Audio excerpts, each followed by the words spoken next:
Hello? No? Okay. Hello? Could you speak a little louder? Okay, here we are at Florence and Normandy. I grew up in this area as well. My mother lives right down the street at 8016 South Normandy Avenue. I walk this way going to junior high school. This corner doesn't look like anything it did before the riots. Up along this corridor, there were a number of black businesses. There were children, riding bikes up and down the street. The whole Reginald Denny incident, there have been a number of stories of what happened.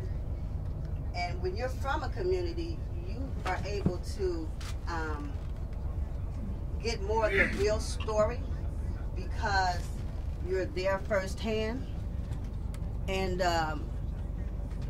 driving a truck down Normandy as the size of what Mr. Denny was in, the reports were that Mr. Denny hollered out the window, Rodney King deserved what he got. If that was in fact the case, you could see the response factor. And some of the times you say some things that trigger a certain response, whether it's good, bad, or indifferent. But this is still a viable community. This is still a viable intersection, and we who live in this community understand the '92 riots, but we don't focus on what happened here, because a lot of the things that happened are kind of still going on. The complexions have changed, but it's still the same thing.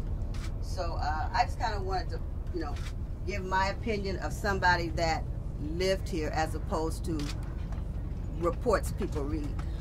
When you say the same thing, you mean like unemployment, or what are the...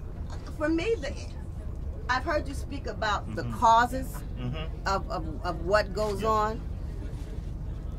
Traditionally, supposedly, black communities are always poor communities. I don't understand that. We were never poor.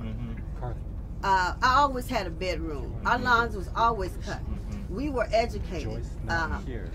So when you speak of a poor community, that's a state of mind. That word. No, I'm not saying you, but I'm Okay. just saying the perception that is given on this community. And you have to consider all the factors. You can't just consider education. You have to consider that the police history of LAPD in this community has been horrible. You go back to 1965. Like I said, my history in this country, this city is 100 years. Growing up on historic Central Avenue. And I think that's a lot of the perspective I guess when we culturally exchange and talk about who we are as a people, you have to come to the residents, not so much as, excuse me, when you grew up, the politicians. So to us, it's still Florence and Normandy. This is just an incident that happened here, and we've kind of moved on. So. Great. Thank you. Thank you. Anybody else?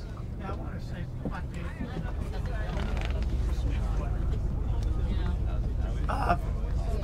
I am Pastor Price of the Arms Reach Foundation.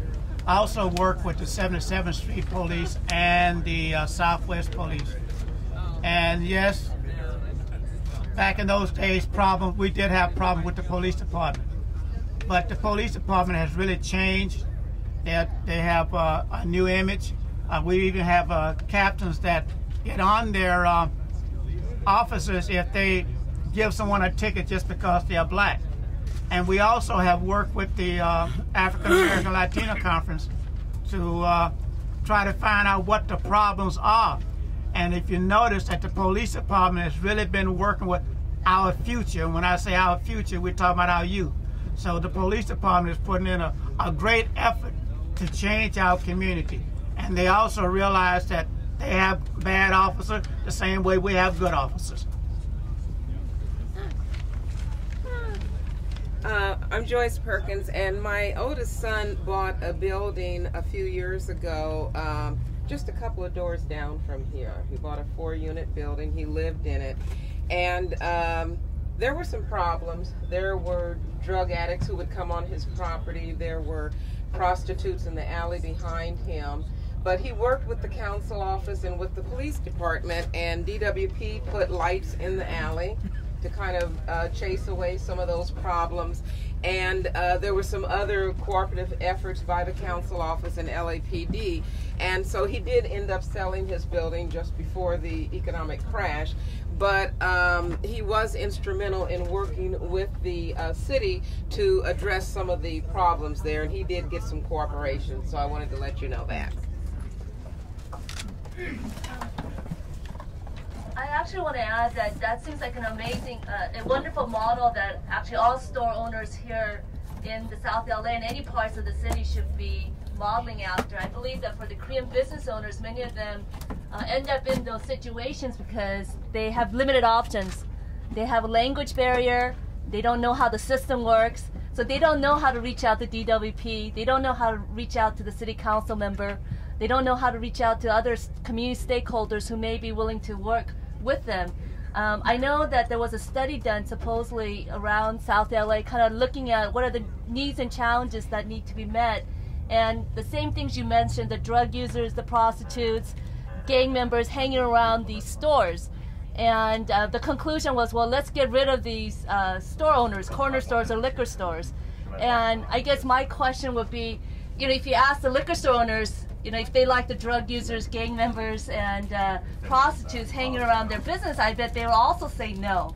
And so I would say that this is a great opportunity, instead of maybe working against whoever's within the neighborhood, to actually work together. The model, again, that Joyce, your brother, used, I think is something that we can lift up and really advocate to the city leaders to say, let's work together. And so I thought that was a wonderful testament. Hey, Ben. David? Okay, great. Hi, good morning. David Roberts. Again, I work for USC, but back in '92, I was an intern with then Councilmember Mark Ridley Thomas, and I subsequently worked as a Planning Economic Development Deputy for Councilmember Parks. But if you look at the intersection here, there's always, and I guess, a historic concern about retail services in South Los Angeles. One of the aspects is that it's very difficult to get those retail services, and so just look at this intersection right here at Florence and Normandy, and on 3 of the corners you see auto-related uses, and on a 4th corner you see a liquor store. Residents from this community get very upset with seeing that in their community. The prime intersection has, again, 3 auto-related uses in a liquor store. After the civil unrest, you saw, and I think Peter referred to, the auto parts businesses coming in. A lot of auto parts businesses came in. You had laundromats, and some of the gas stations came back. But the major retail that folks want to see, the clothing retailers, the grocery stores, have, were lost then and really haven't come back. And I think, Billy, if I'm correct, there was an economic development study by the CRA that totaled about $1.5 billion a year in leakage, retail leakage sales from South Los Angeles. So those retail services are not in this community. Folks have to go to Culver City, Inglewood, and outside the city to get those services. So just wanted to point to that this intersection.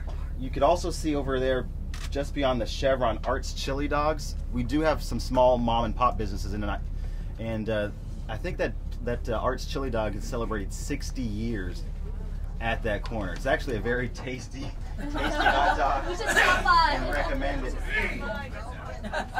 Obviously, and then we have the issue with liquor stores. I know the CRA and groups like Community Coalition, there's a group called Community Health Council, are really working on trying to get those liquor stores to provide more produce and other food stuff for the community. Again, because of the small, you look at the small acreage here, these lots, these commercial lots on these corners are not large enough to have a supermarket. But if you can get the liquor stores and convert them into healthy food options and other things, it's a positive thing. 73 years at Art's Chili Dog. Thank you. Since 1939.